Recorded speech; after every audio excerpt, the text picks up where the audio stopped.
capítulo 7, versos 37 e 38. Vamos ler juntos, queridos. Jesus, a fonte da água viva. Todos, no último dia,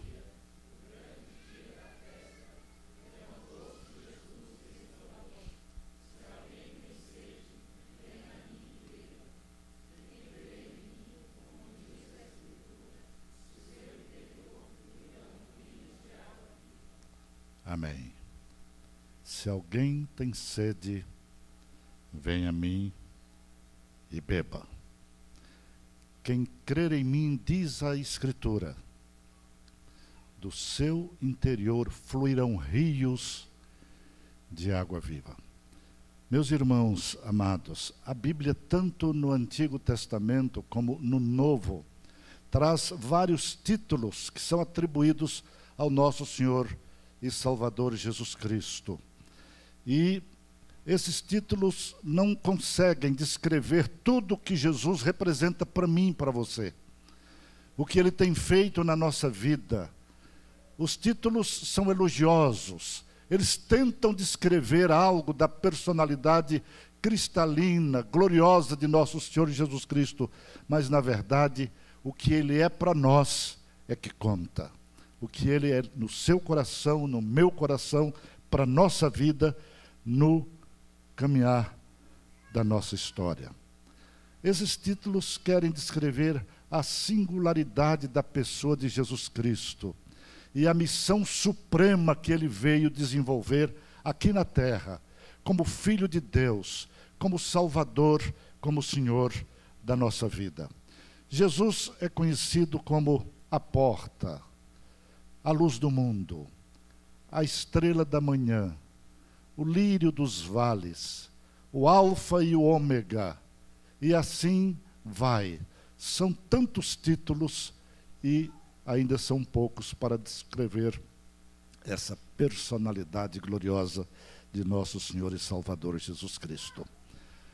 O Evangelho de João é um evangelho singularíssimo, diferente dos outros três. Os outros três evangelhos, que são chamados sinóticos, eles falam de Jesus sob um ponto de vista, sob uma ótica. Falam do seu nascimento, da sua história, do seu crescimento. Mas o Evangelho de João já começa no capítulo 1 dizendo: no princípio era o Verbo. O Verbo estava com Deus e o Verbo era Deus. João faz questão de apresentar a Jesus como o Verbo que se fez carne e habitou entre nós, cheio de graça e de verdade, e vimos a sua glória, como a glória do unigênito do Pai. No capítulo 2, nós vemos que Jesus vai a uma festa de casamento e transforma a água em vinho, para resolver um problema crucial naquela cerimônia, naquela casa. A presença de Jesus é assim, Ele vem para resolver os nossos problemas. E o primeiro problema daquele casamento foi exatamente suprir a casa e a festa com vinho melhor do que aquele que foi experimentado antes. Jesus quer sempre temperar a nossa vida, mudar a nossa vida para melhor. Ele quer que o nosso casamento seja celebrado com alegria, com festa, a cada dia. Ele está presente no seu casamento, na sua casa, na sua família, na minha família, porque Ele quer renovar esses laços de amor que vêm solidificando a família cristã para ser sal e luz do mundo, no mundo tenebroso que não valoriza a família, que é sagrada. Foi instituída por Deus para exercermos uma influência benéfica e restauradora no mundo onde Ele nos colocou. No capítulo 3, Jesus tem um encontro com Nicodemos, na penumbra da noite. Nicodemos estava envergonhado, com medo dos seus pares, com medo da crítica, e vai elogiando Jesus. E Jesus disse: Nicodemos, se alguém não nascer de novo, não entra no reino dos céus. Jesus se apresenta como aquele que produz, pelo poder do Espírito Santo, um novo nascimento no coração de uma pessoa. Nicodemos queria ser um religioso, mas não estava disposto a ser transformado. Depois há evidências de que ele se tornou um servo de Deus e um servo fiel, porque foi com José de Arimateia cuidar do corpo de Jesus para sepultá-lo com dignidade. No capítulo 4, o encontro de Jesus com a mulher samaritana, aquela mulher cheia de barreiras, cheia de preconceitos. Quando ouvi o pedido de Jesus, dá-me um copo de água com o sol a pino, Jesus, homem que era, morrendo de sede, assentado à beira do poço de Jacó. E ela diz: como, sendo tu judeu, vem pedir de beber a mim, que sou mulher e mulher samaritana? Ele disse: ah, mulher, se tu soubesse quem é que te pede de beber, tu é que lhe pedirias e ele te daria da água viva, porque todo aquele que beber da água desse poço voltará a ter sede, mas aquele que beber da água que eu lhe der, nunca mais terá sede para sempre, porque a água que eu lhe der se formará no seu coração, no seu interior, uma fonte que jorra para a vida eterna. Amém, queridos? No capítulo 5, Jesus se encontra com um paralítico ali no tanque de Betesda. Todos desciam para se beneficiar daquela água, segundo pensavam. Jesus chega e pergunta: você quer ser curado, meu caríssimo? Ele disse: eu nem me movo aqui, os outros entram.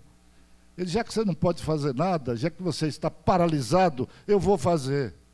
Jesus é assim, quando ele quer intervir na nossa vida, ele não quer muita participação quando a gente pensa que pode fazer.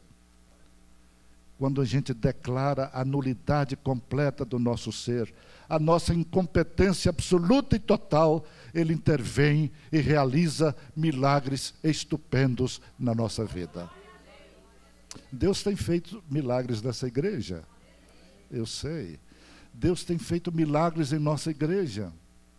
Nós tínhamos um menino, Johan, que passou quase 3 meses ou mais de 3 meses em São Paulo, com uma doença incurável. O menino ia e voltava, todo dia uma infecção diferente. Os pais e os avós lá em São Paulo, a igreja de Brasília, de joelhos, orando por aquele menino. E faz uns 2 ou 3 domingos, nós recebemos os pais e o Johan completamente restabelecido. E eles declararam um milagre de Deus na vida de nosso filho e de nossa família.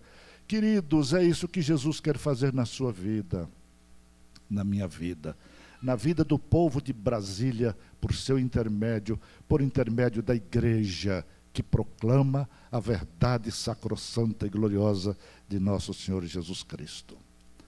No capítulo 6, aquele homem saiu andando e correndo.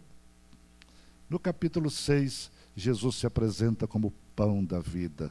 Depois de realizar o milagre da multiplicação dos pães, que todo mundo gostou, ele vem e diz: eu sou o pão da vida. Quem de mim se alimenta jamais terá fome. Aquele que vem a mim nunca mais terá fome. E muitos não entendiam o que Jesus queria dizer. Aqui no capítulo 7, que nós acabamos de ler, Jesus se apresenta como a fonte de água viva. Houve uma crise lá na Galileia, entre os discípulos. Jesus ainda não havia falado sobre a cruz, sobre a sua morte. Só milagres, multiplicação de pães, coisas lindas, maravilhosas, sobrenaturais. Mas agora Jesus chega e diz assim: olha, quero que vocês saibam que o meu ministério continua ali na cruz. Quando Jesus falou de cruz, de sofrimento, de morte, aquela multidão que estava ali perto de Jesus começou a se dispersar. 1 a 1, 2 a 2, grupo a grupo. Queridos, não ficou um da multidão para contar a história. E ficaram os 12 discípulos. Jesus não doirou a pílula para atrair as pessoas. Jesus não negociou a mensagem do Evangelho para atrair multidões. Jesus se dirigiu aos seus discípulos que estavam ali diante dele e perguntou: quereis vós também retirar-vos? Acho que alguns deles tremeram nas bases. Mas antes que o pior acontecesse, o Espírito Santo tocou no coração de Pedro. E Pedro tomou a liderança e disse: Senhor, para que iremos nós? Só tu tens as palavras de vida eterna, e nós temos crido e conhecido que tu és o Cristo de Deus, o Filho de Deus. E eles permaneceram ali firmes com o Senhor Jesus.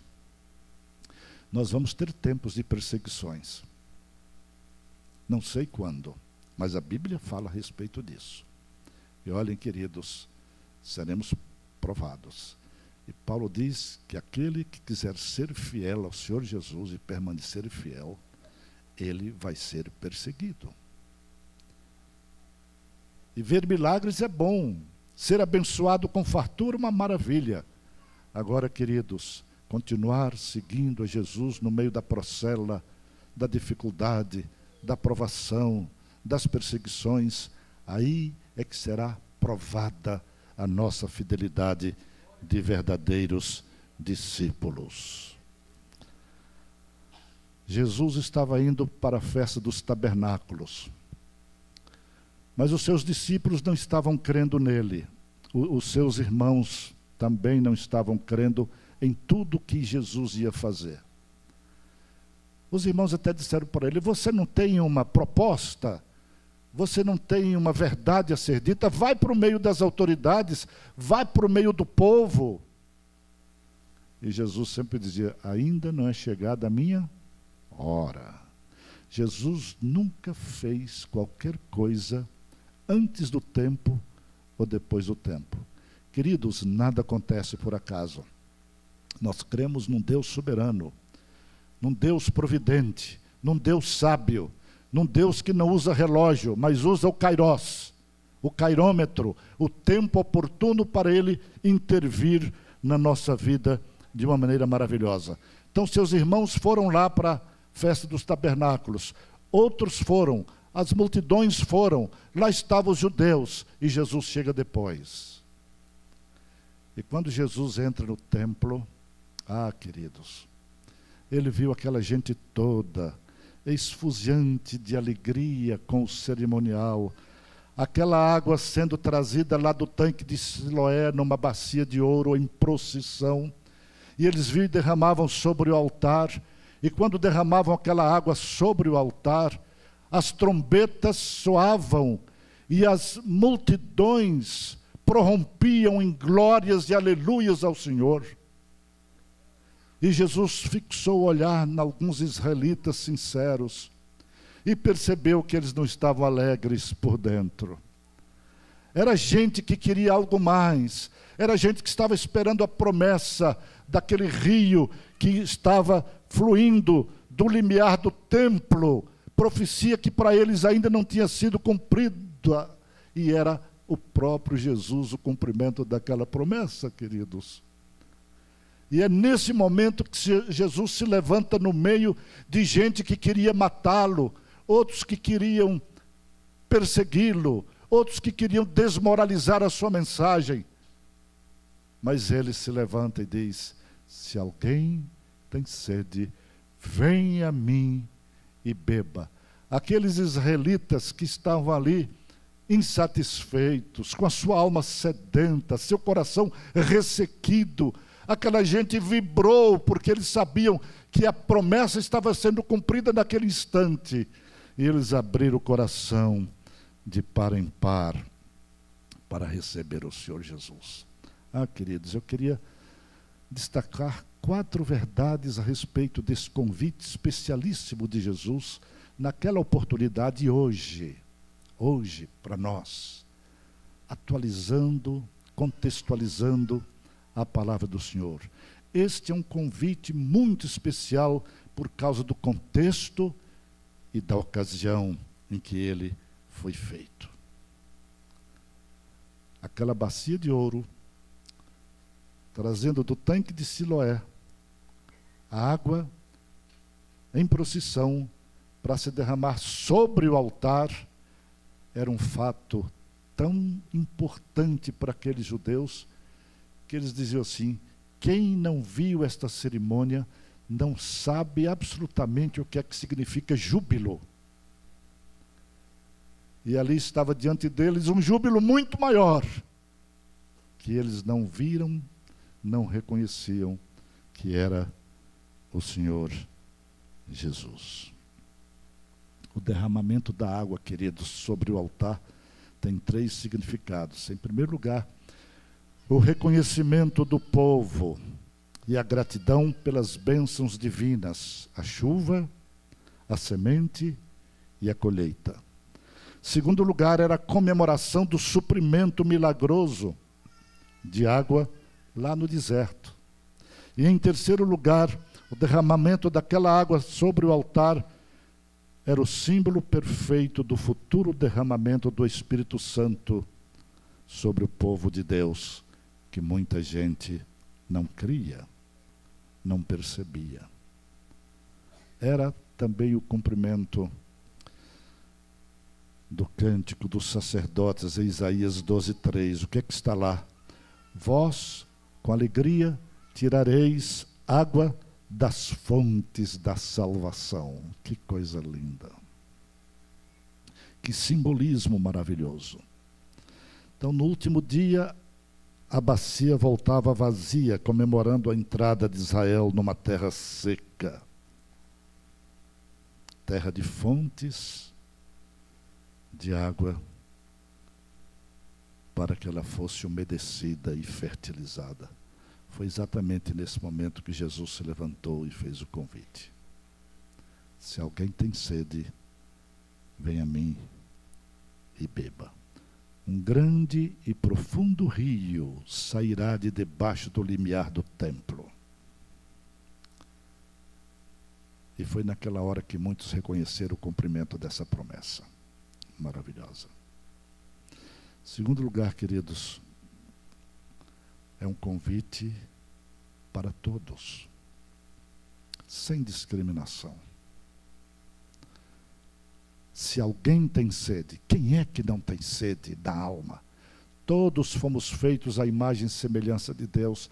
Nós fomos feitos como corpo, mente e espírito. Nós temos uma alma, um espírito que tem sede de Deus. E muitos buscam descaminhos e os desvãos desse mundo para satisfazer a necessidade profunda de sua alma. E por isso tropeçam, e por isso fracassam, e por isso não se dessedentam, e por isso não se satisfazem, porque não receberam a água da vida, que é o próprio Jesus Cristo, o enviado de Deus, o Siloé, enviado de Deus para cada um de nós. Segundo lugar, queridos, este é um convite pessoal. Além de ser um convite para todos, um convite universal, é um convite particular, pessoal. Não importa a situação em que se encontre. Eu estava lá pregando sexta-feira passada, antes de ontem, no TST, Tribunal Superior do Trabalho. Havia gente importante, havia gente simples, e aqueles servidores, todos uniformizados da limpeza, num auditório lindo, com ar-condicionado. É um auditório ecumênico. E na última sexta-feira de cada mês, é dos evangélicos. E lá há uma ministra Delaide, que veio de Goiânia, que é uma crente fiel. Ela foi à nossa igreja, me viu lá e me convidou para pregar, confirmou o convite e eu fui lá. E eu falei sobre esse texto. Eu falei, queridos, esse convite de Jesus é para todos vocês que estão aqui. Não importa a importância que cada um tem. Jesus não olha para essas coisas, ele olha para o coração sedento daqueles que querem ter um encontro decisivo com Ele e encontrar a vida eterna, encontrar a fonte de água viva. Mas aquela gente que estava ali, uns já eram crentes, deram glórias e aleluia. Eu me lembrei lá da bacia se derramando sobre o altar daqueles judeus, mas ali era com a alma sincera diante do Senhor. É um convite para os vazios, para os tristes, para os materialistas, para os ateus, para os agnósticos, para os indiferentes, para os desviados, para os oprimidos, para os corruptores e os corrompidos, para os pobres e os ricos, os perseguidos e os perseguidores, para todas as raças, para todos os povos, para todas as etnias, sem discriminação alguma. Se alguém tem sede, venha a mim e beba. É um convite para você, é um convite para mim. E quem já tem um encontro com Jesus Cristo pode continuar vindo ao Senhor Jesus a cada dia. Porque, meus irmãos, a salvação não termina no momento em que você tem um encontro com Jesus Cristo e foi salvo da condenação eterna. A salvação continua como um processo, num processo de santificação, de santidade. Porque primeiro Ele nos liberta da condenação do pecado, depois Ele nos liberta do domínio da escravidão do pecado, porque o pecado não terá mais domínio sobre vós, porque não estáis debaixo da lei, mas estáis debaixo da graça. Amém, queridos? E depois que nós somos salvos do domínio do pecado, o pecado não é mais a rotina de nossa vida, é um acidente, mas nós pedimos perdão e Ele nos perdoa e nos absolve. Vem o terceiro momento, que é a libertação da presença do pecado. Queridos, lá no céu não entra coisa contaminada. Lá não entra pecado. Lá só entram aqueles... Lá não entra nem denominação. Nem presbiteriano, nem batista, nem pentecostal, nem coisa nenhuma. Lá só entram aqueles cujas vestiduras são lavadas pelo sangue do Cordeiro. E é Jesus que é o caminho e que nos leva até lá. E quando lá estivermos, aí sim, será paraíso eterno. Como a gente tem que sonhar com o céu. Como a gente tem que ter saudade do céu. O salmista já era crente de há muito, lá no Salmo 42, ele diz: a minha alma tem sede de Deus, do Deus vivo. Quando irei, contemplarei e me verei perante a face do meu Deus. Bem, queridos, você tem sede de Deus? Você tem sede de Jesus? Você tem sede de uma vida mais abundante? Essa palavra viva que aqui está, queridos, é nosso manancial. A Bíblia é a revelação escrita. Jesus Cristo é a revelação encarnada. E a Bíblia fala de Jesus desde o Gênesis até o Apocalipse. A Bíblia começa com Jesus, termina com Jesus e continua com Jesus pela vida afora. Jesus é a fonte inesgotável de bênçãos para a nossa vida, queridos. Sem Jesus nada tem valor. Eu já descobri isso. Nem o templo novo, nem as nossas reuniões, nem os nossos louvores, nem as nossas orações, nem o culto, nem as cerimônias, nem as reuniões de concílio, nem os congressos da Fiel ou de qualquer instituição. Sem Jesus, queridos, nada vale. Quando Cristo não está presente, as coisas não passam de vã filosofia. O que nós precisamos é de Jesus Cristo e a nossa vida a cada dia. Quando Paulo diz assim: não julgo que eu haja alcançado a perfeição, mas uma coisa faço, é que deixando as coisas que para trás ficam e avançando para aquelas que diante de mim estão, prossigo para o alvo, em busca do prêmio da soberana vocação de Deus que está em Cristo Jesus, nosso Senhor. Esse prêmio da soberana vocação, queridos, é a plenitude de Cristo na nossa vida. O Cristo vivo lá dos céus que veio nos livrar do Cristo morto aqui da terra e nos dá vida abundante para andarmos com Ele todos os dias da nossa existência. E eu termino essa mensagem, queridos, dizendo que, em quarto lugar, o convite de Jesus não é só para a contemplação da beleza do Senhor Jesus, é um convite para a ação.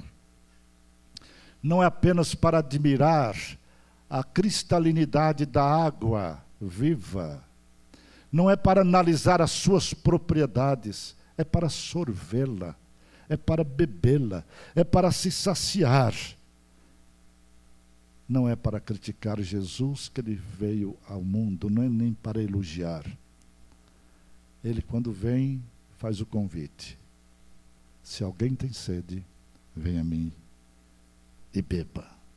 Falar sobre Cristo é bom, ler sobre Cristo é bom, elogiar a Cristo é bom, mas o convite é para vir a Cristo, viver com Cristo, viver a plenitude de Cristo. Alguns anos atrás eu era pastor efetivo da Igreja Presbiteriana de Brasília, igreja cheia. Mas eu percebi um homem diferente, que chegou lá, ficou num canto. E quando eu saí para cumprimentar o povo, eu apressei os passos exatamente para ir lá e falar com aquele homem. Quando eu cheguei perto dele, eu cumprimentei, eu vi que ele estava interessado naquilo que tinha ouvido. E eu fui cumprimentar e disse: meu irmão, muito prazer em tê-lo aqui conosco, o irmão é membro de alguma igreja, etc., de onde vem? Ele disse: eu quero dizer para o pastor que eu estou aqui, mas eu estou aqui por curiosidade. Falei: muito obrigado. Tudo bem, meu amigo, não há problema. Se você quiser continuar por curiosidade, pode vir no domingo seguinte, no outro, e no outro, e no outro. Aqui a entrada é franca. Ele disse: eu vou vir. Meio brabo, né? E continuou vindo e vindo. Meus irmãos, um dia aquele homem, depois de vários domingos que ele foi à igreja, chegou ao gabinete pastoral e disse: pastor, eu vim aqui fazer uma confissão. O que é que houve, meu irmão? Ele disse: pastor, eu vim aqui muitos domingos por curiosidade, mas eu estava dormindo essa semana passada, lá em casa, de madrugada. Eu comecei a sonhar, não sei se foi sonho ou visão. Eu vi uma voz assim chegar perto de mim, pastor, uma presença que me encheu o coração, e a voz dizia assim: Alcino, por que você não chega mais perto? Alcino, por que você não vem a mim e não se torna um seguidor fiel? Ele disse: pastor, eu estremeci, eu não sabia o que fazer, eu fiquei arrasado, eu me ajoelhei naquela hora e me entreguei a Jesus. E estou aqui para dizer ao senhor que eu quero ser batizado da profissão de fé. Eu falei: tem a classe de catecúmenos, rapaz, não é assim não. Você estava aqui por curiosidade, agora aguenta. Eles: não tem problema, eu assisto a classe. E ficou lá mais de 3 meses, e o Alcino deu profissão de fé, se batizou. Queridos, naquele Natal, do ano em que ele se converteu, aquele homem distribuiu 47 Bíblias para a família, para os colegas de odontologia, para a vizinhança, para os amigos, e ele foi lá me dar o relatório: pastor, a curiosidade virou distribuição de Bíblias. Eu não posso mais ver uma pessoa sem falar de Jesus. Eu falei: amém, meu querido. Ele depois se mudou para Natal, Rio Grande do Norte, está lá sendo presbítero da igreja, um homem de Deus. Eu disse: sabe por quê, Alcino? É porque você ouviu, atendeu ao convite de Jesus. Se alguém tem sede, venha a mim e beba. Quem crê em mim, como diz a Escritura, do seu interior fluirão rios de água viva. Querido, o mar morto é morto porque não distribui nada, só recebe.